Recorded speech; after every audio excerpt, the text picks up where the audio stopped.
Welcome, all my fellow Redskin brethren and sistren.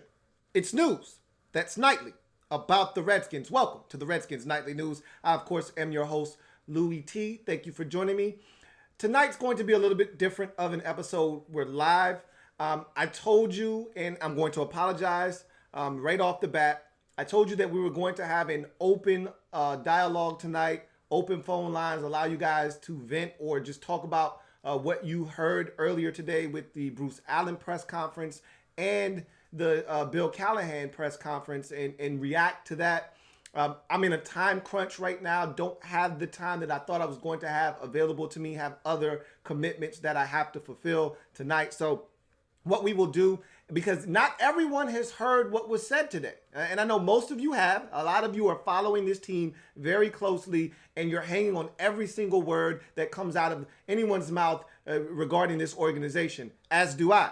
But for some that don't have access or aren't following as closely or just need access to these audio clips, I'm going to fill in the gaps for them, catch them up to speed so that tomorrow we can open up the phone lines. We'll have plenty more time, no distractions. We'll be able to go after it tomorrow very vigorously, and everyone will be informed, because what I'm going to do tonight on the Redskins Nightly News is play for you the full pressers of both Bruce Allen and Bill Callahan in their entirety, and allow you to be able to hear what they're saying, interpret that, and then come up with your own feelings as to what was said, your own interpretations. I have my own. We'll talk about all these things tomorrow and then some. And so I'm going to give you an opportunity to process everything that was said today. And tomorrow we will talk about everything in a nutshell and really go in deep as to what was said today. As Jay Gruden is no longer the head coach of the Washington Redskins, he was relieved of his duties, as we all know. And Bill Callahan has been promoted to interim head coach. And so a lot of different things were said. So I will allow you to listen to the press conferences of Bruce Allen and that of Bill Callahan. The next voice you will hear will be that of Bruce Allen. Right after him, you'll hear the presser of Bill Callahan, and then we'll get out of here. So again, I apologize for not being able to do the live stream with you tonight as far as opening up the phone lines and allowing you guys to speak. But we will do that tomorrow here on the Redskins Nightly News. And so that is a promise that will definitely go down. But in the meantime, for those of you who haven't heard the audio, here it is. Thank you for joining me here on the Redskins Nightly News. Remember, we're Skins fans and we got skin in the game. Why? Because we're Skins fans for life. And so the next voice you'll hear is that of Bruce Allen. And then after that, Bill Callahan. You guys have a good one. We'll reconvene tomorrow and break all of this down. Good afternoon. Last night after the game, we came to a decision that we had to relieve Jay of his duties. Dan and I met with Jay this morning to release him of his duties. Jay was disappointed in not being able to achieve what we all wanted to achieve, and it was a brief conversation. After that, we had a coaches meeting, and we're fortunate to have a seasoned veteran like Bill Callahan on our staff, and we named Bill our interim head coach, and had an entire coaching staff meeting, and Bill has been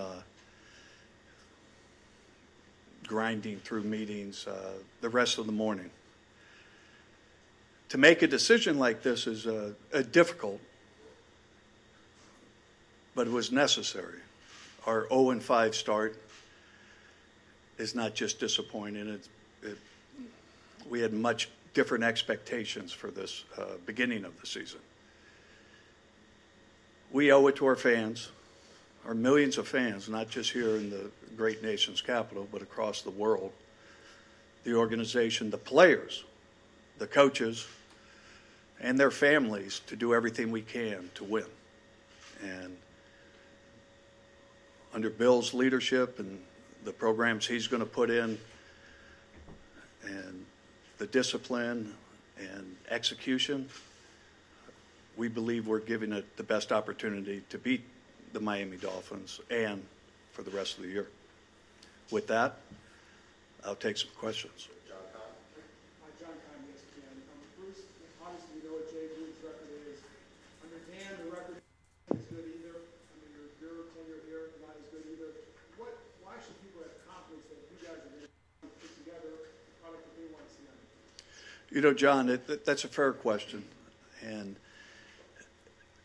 right now, we're all 0-5. And I don't believe anybody is hiding from their record. And our goal is to obviously change that and beat the Dolphins. When you're around this building enough, you can feel the passion of these players. You can feel the ability of these players. And you can see the coaches working their tails off to try and come up with a winning game plan. That's all we can do right now is work toward the Dolphin game and the season and to keep developing these players.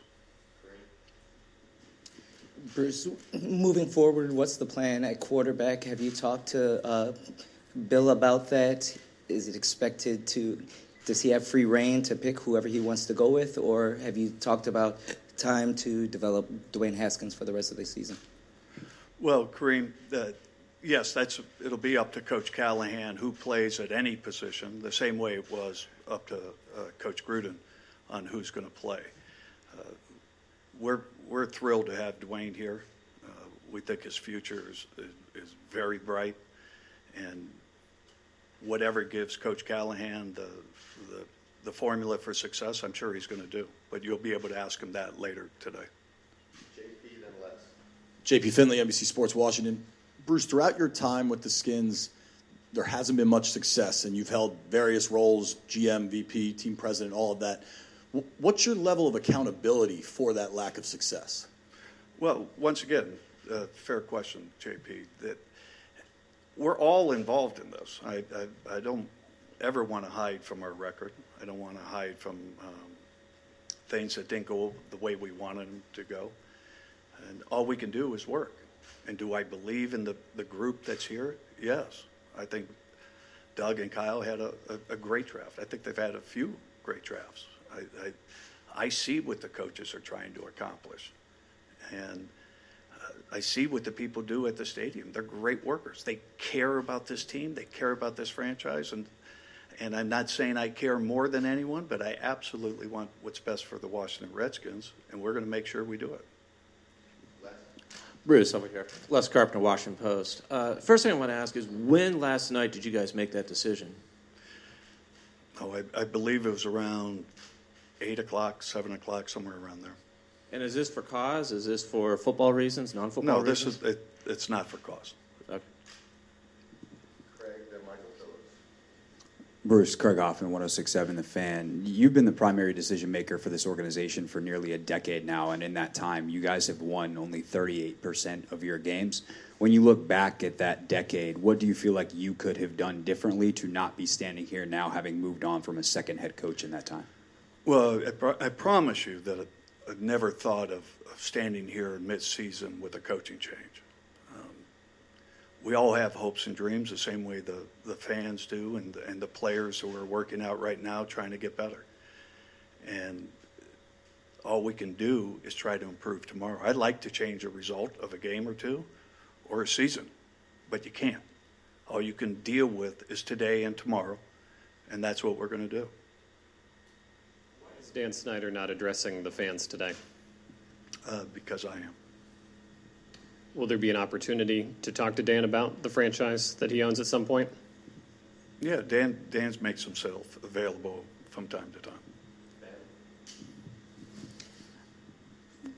All right. Rhiannon Walker, The Athletic DC. Bruce, at the end of your tenure at the Oakland Raiders, you had 3 straight playoff appearances, one including the Super Bowl with Bill Callahan. In Tampa Bay, 2 of your last 3 years, they were in the playoffs. What is the plan here for DC? How can you replicate the success that you had in Tampa Bay and Oakland and bring that to DC exactly? Well, you know, Bill, as I said, is seasoned. He has a track record as a head coach. He is is already implementing a plan for this team, and schedules are going to change and things of that nature. It is 0-5. We have 11 regular season games left, and we still can accomplish many of our goals. There's no one in this locker room who's going to quit, no one in this organization who's going to shy away from some extra work.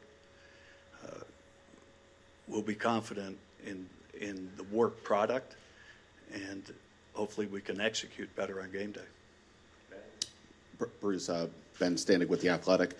Go back to Dwayne Haskins. There's been plenty of reports and conversation about whether the front office and Jay were on the same page with regards to drafting Dwayne at 15. What can you say to that, if everybody was on the same page?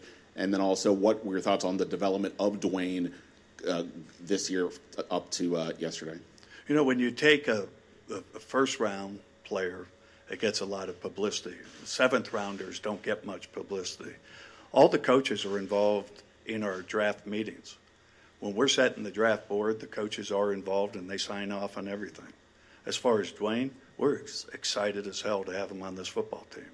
And we think he has a great future ahead of him. He's working very hard. He's learning the system. And when Coach Callahan decides to put him in, he'll make that decision. But Jay was excited about Dwayne Haskins, and I think he probably talked to several of you from OTAs and training camp about how well he was doing. Tom Fitzgerald from Fox 5. I don't know if this is a football question, but this is more of a state of the state question. Yesterday, your stadium was pretty much taken over by Patriot fans. The players heard it. The opposing players heard it. The opposing head coach mentioned it yesterday. Where we're at right now, can you apologize to the Washington Redskins fans who have been so loyal for so long? And what are you going to do starting today in your capacity to make things better? Well, I appreciate, Tom, I appreciate the fact that the Patriots have a great fan base, and they've had tremendous success, and Bill Belichick's probably the best coach in NFL history, so I'm sure many of our fans put their tickets on the second market and made some money on it, selling it to people from the Northeast. All we can do is try to improve our product. These games we weren't close in. We've lost 5 games, and we didn't lose them in the last second. We lost these games decisively, and we have to change that. And our fans deserve that, and this market deserves this. We're in the nation's capital, and it deserves better than that, and we have to get it done. Go with Chip and then 2 more. Bruce, Chip Rear, ABC 7 in D.C. Right now it's Bill Callahan. The focus is the Miami Dolphins. But as you go through this season, how will you evaluate the coaching search for next season and the future, and how important that is for you to get this right with the pressure of the fan base surrounding this organization? You know, Chip, it's a question that maybe we'll have to talk about in November, December, and how we're doing. Right now, everybody's working on their jobs. We'll have plenty of opportunity to explore what's out there in the coaching world after the season. There are league rules that determine what you can and can't do in coaching searches, which we'll obviously follow. Matt Paris from the Washington Times. Bruce, obviously Trent Williams isn't here. Just where do things stand with him, and have you considered trading him at all since you guys are 0-5? He is not here. You are very correct on that, Matt. And really, there's been no dialogue with any other team. Would you consider trading him? Just as a follow-up, would you consider trading him? No, not at this time. Bruce, there's a lot of talk about the culture surrounding this football team, and obviously with a decade, 2 decades without much playoff success, without much on-field success, how would you describe the culture surrounding this football team? You know, the culture is actually damn good. These people care. We have a very young core of players that we have brought in here who are accustomed to winning. If you look at the record of these guys, they're accustomed to winning. They want to win. In free agency, we brought Landon Collins. A great leader, great player, wants to win. We haven't put it together. We've made too many mistakes on game day. But the effort of the players and the rest of this organization is fantastic. Doug Williams, his hours, if you want to check his time card, working all the time. Our scouts on the road, working all the time. And they're trying to find the right formula for success. These players have the ability, and we just have to execute it. How does that culture translate then to winning football? Through winning football games. We have to win. We didn't win any of these games. That last one, David Aldridge, finish us off. David Aldridge with The Athletic. To kind of piggyback on JP's question, over the last decade, you have tried several different models in terms of culture building, whether it was bringing Joe Gibbs back, going to a strong GM with Scott McLuhan, bringing in a young assistant like Jay Gruden. Nothing has worked. So why is it so hard to set a proper culture that leads to winning football for you? You know, I don't necessarily agree with the premise that it's never. You know, last year at this time, we're in first place and we're doing well. So it was working pretty damn good. And unfortunately, our quarterback got injured. The pieces are here for a winning team. We have to put them in the right place, believe in each other, and keep fighting for a goal. There's only one way you win. You have to work, and you have to get better, and you have to beat your opponent. And that's what we have to do. And I believe these players and these coaches will do that. Thanks, everybody. Thank you. Afternoon. Welcome. This is different territory for me. I got to tell you, different, and it's bittersweet in a lot of ways. You know, to replace a veteran coach in Jay, and then to be asked to lead a program now in week 6. It's uncharted waters for me, and it's a real privilege, an honor for me to lead this team. And with that being said, I'm going to do the best I can for our players and for our staff. And hopefully we can get out of the 0-5 situation that we are currently set in. So with that, I'd be more than happy to take questions. Bill, I think the best place to start is quarterback. 3 of them have already played through 5 games. What do you think happens for Miami? Are you ready to name a starter? No, I'm not. And we're still evaluating some medical things with Case. We want to see where he's at. Still contemplating whether or not to start Case or Colt, and we're in the midst of those discussions right now. So I think a lot of it will have to do with Miami and defense and what they present and what gives us our best options. Is Dwayne a contender for that job? Not right now, but he will be at some point in time. You know, we're going to continue to develop him and heighten his maturation process and try to get him on schedule so that he is prepared. So there's always a possibility, he could be active or deactive. So we'll see as we move along. What are you looking for in Dwayne to know that it's eventually time to let him go ahead and learn on the job? I think it's time now for him to be prepared because anything can happen. And I think as a quarterback, you're always ready to step in and step up. It occurred in the Giant game, and it can occur again, based on the decisions we make as a staff. So, his progress is incremental and starting to show signs and flashes, of progress, but he still has a ways to go. And I'm looking forward to coaching with him. And I think he's a great kid. He's got a bright future, and he's our franchise pick. So at some point, he'll be in the lineup at some point in time, whether it's this year or next year, whatever. Understanding that, though, what is there like a box, or what can you tell us about the actual characteristics, the actual thresholds he needs to meet for him to go ahead and be the starter? Because also understanding there's a very limited number of reps in practice and things like that to accelerate his growth, and also for you guys to evaluate and understand what you have in him going into next year. Yeah, good question. I think with his development also, we've got to be conscientious of getting him some repetitions during the course of the practice. So that'll be a little bit of a shift in philosophy as we move forward. So he will be able to take repetitions at some point, whether it's at the beginning, the end, the middle. But we're really cognizant of trying to rep him up during the course of the practice so that he is prepared and that he does obviously get exposure to, game type repetitions, that can dovetail into potentially a starting position here in the future or next year, whatever it may be. Did when they talked to you about becoming the interim coach, how much did they talk to you about his development? Well, it doesn't take much to figure out that he's the first-round pick and that we've, put in resources into that position. I take it upon myself to be cognizant of where he needs to go and where he needs to be. But no, his development is very, very important, and there's a good plan in place futuristically for that to happen. What can you do as an interim coach? What can you do to change this situation, turn it around?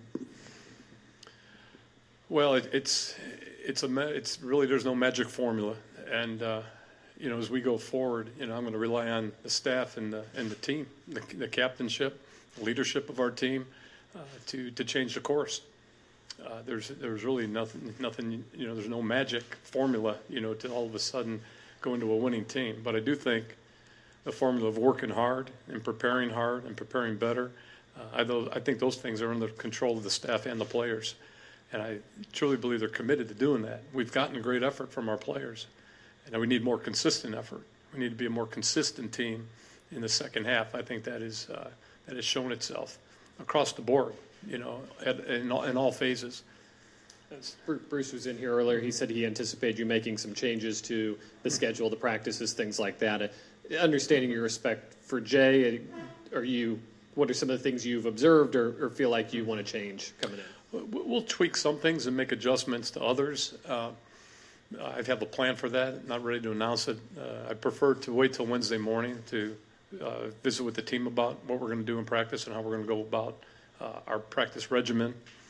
And really, I want to be a little more patient because I've only been in this situation for less than 8 hours, I think, now. So I'm going to take my time with that. But there will be some practice adjustments based on who we're playing. I think there's always that element of what you need to get prepared for, whether it be a 4-3 defense, a 3-4 defense, whatever those issues and problems present themselves defensively for the offense, and then conversely, for the defense, what they're facing on offense. So, practice will get adjusted according to what we're going to face, if that makes sense. Okay. Bill, how are you approaching this personally? Is this an audition for you? Do you see this? Is this the job that you want next year? Would you like to have this head position next year? I've been auditioning for over 20 years in the National Football League. I don't think I'm not auditioning, but nothing but trying to get our team better and really be focused on Miami. This is it's a good opportunity to help improve our team and to lead our team forward. I'm not worried about me. It's not about me. It's about our team, and it's about what we can do to get us out of this rut that we're currently in. This is a historical franchise. It's a prestigious franchise, and to be where we're situated right now doesn't sit well with any of us, the staff and players and people in every area of the building. This is, like I said, uncharted waters for me. I've never been in this situation as a coach, assistant or head, so there's a lot of work to be done. There's a lot of work to be done, and like I said, there's no magic formula, to make this thing turn. So we'll work on it day by day and week by week. And we'll just focus on what we need to do, and that's get prepared for Miami. And just a quick follow-up, Kevin, to take over offensive play calling and keeping Greg? Yes, good point. Kevin will take over the play calling. I've got a lot of faith and confidence in Kevin. He's a bright young coach, and he's got a bright future ahead of him. He will do a great job. He's well prepared, and in a lot of ways, he's was kind of like Jay's conduit. He kind of had a lot of, not kind of, but did have a lot of influence in the play calling. So it's just a matter of putting that belt on him and letting him pull the trigger, and obviously coordinate the communication, to the quarterback on game day. Bill, right here. Bruce was in here earlier saying that the culture in this building is damn good, and you described it a little bit yourself. So how does the culture in this building that you're describing translate into wins right now? Because that seems where the mindset is for you and for this organization.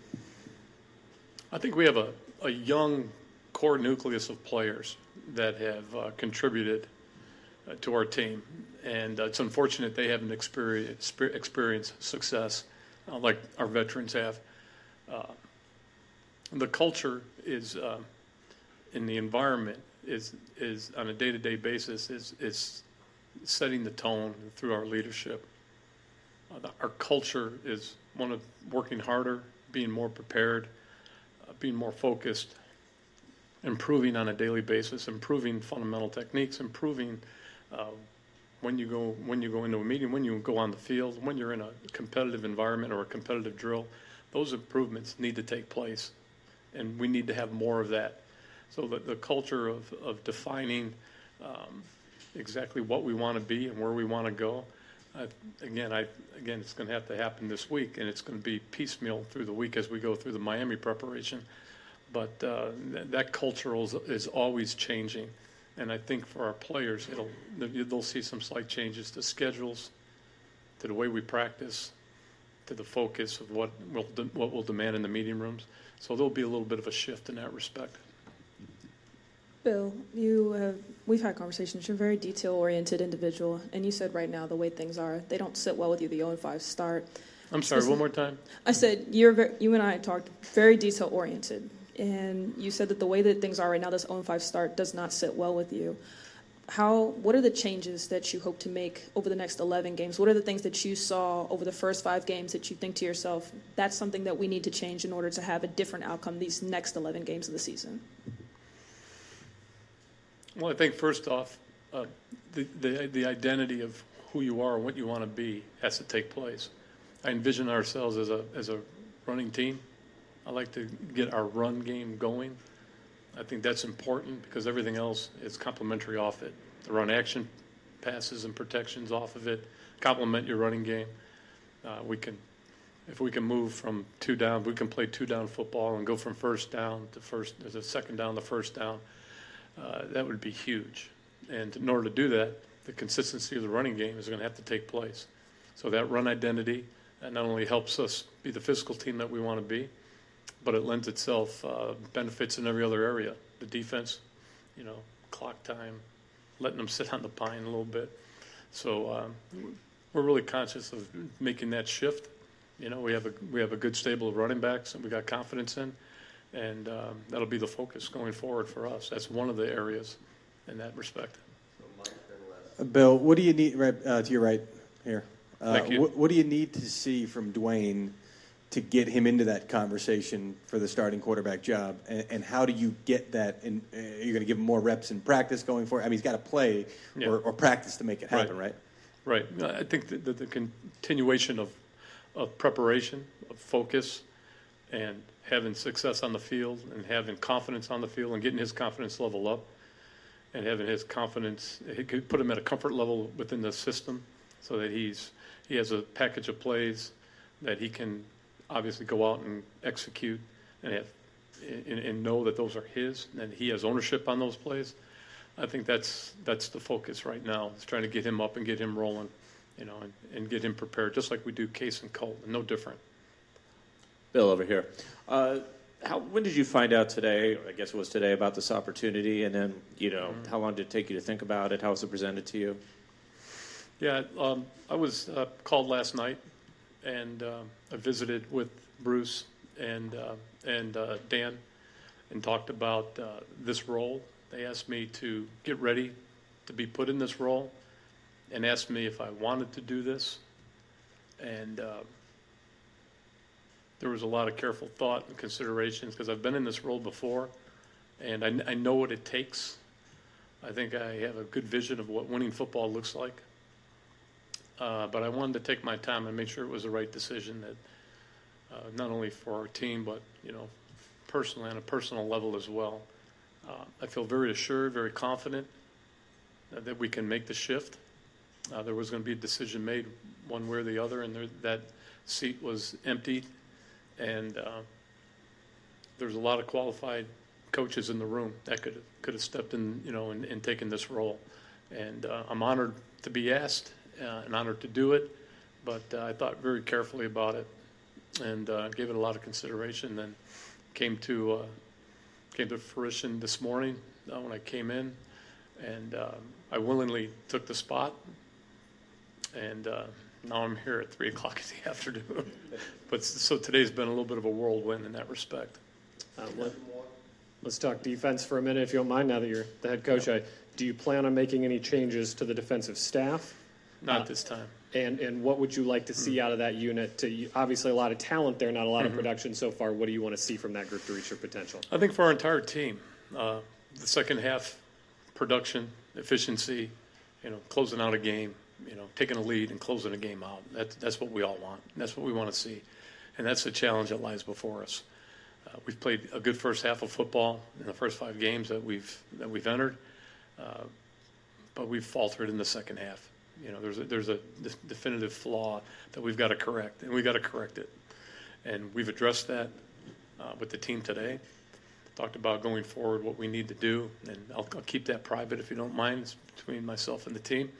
And really the gist of it is just really the focus on our second half performance. It hasn't been up to par, not even close. So Bill, we're working to get that fixed. Bill, question about the running game that you mentioned is a priority. Does there need to be more volume, a change in philosophy of how to get that done? And also maybe a follow-up to that, have you spoken with Trent Williams at all, and how has his absence affected what you guys want to do there? And Yeah, the volume of the running game, I don't know, that needs to increase. I think that as you look back in the last few weeks, I think we're at the bottom of the league in rush attempts. And the willingness to make the commitment and to run it more, I think benefits everybody, like I mentioned. Relative to Trent, his situation, he hasn't been here, so there's really nothing to talk about in that regard. Basically, we'll see how it plays out. But going forward, we're just playing and working with the players that we have here in the room. Last one up front. Bill, just following up on that, what obviously the production in the run game has not been there this year, and there's probably no one who could diagnose what has gone wrong better than you can, but what gives you the confidence that going to a style of play that has not worked for you through 5 games is the path to be successful moving forward? Yeah. Well, there's been flashes. We've had flashes of positive runs and gains. There's been a few negatives. We haven't taken a lot of negative hits this year like we did a year ago. So that in itself, it shows me that if we commit a little bit more, there's a chance, to get it up and rolling. Featuring AP and his skill set, of course, Chris Thompson. I think those are all viable points. I think a running back needs to get into a rhythm, and we've got to find a run rhythm. Now, I can't promise that'll happen or guarantee that'll happen, but that's the goal, to find a run rhythm where we can get these backs rolling and going, and again, we all know we're going to have to throw the football at some point. I mean, this is the National Football League, and you're going to have to throw the ball to win, whether it's in the 2-minute drills or third down. You're going to get in those situations where you've got to throw it. But I do think running the ball sets an attitude, sets a physical style. It sends a message, and it puts a confidence in your line and your back, and it takes a little bit more pressure off the quarterback as well. I think we can all agree that, when you're running it, 25 or 30 times a game, you're not throwing it 45 or 50 times. So there's more of a balance in that respect. So whether it's rushing yards or whether it's rushing attempts, I think that's critical. All right. Thanks, everybody. Okay. All right, guys. Thank you.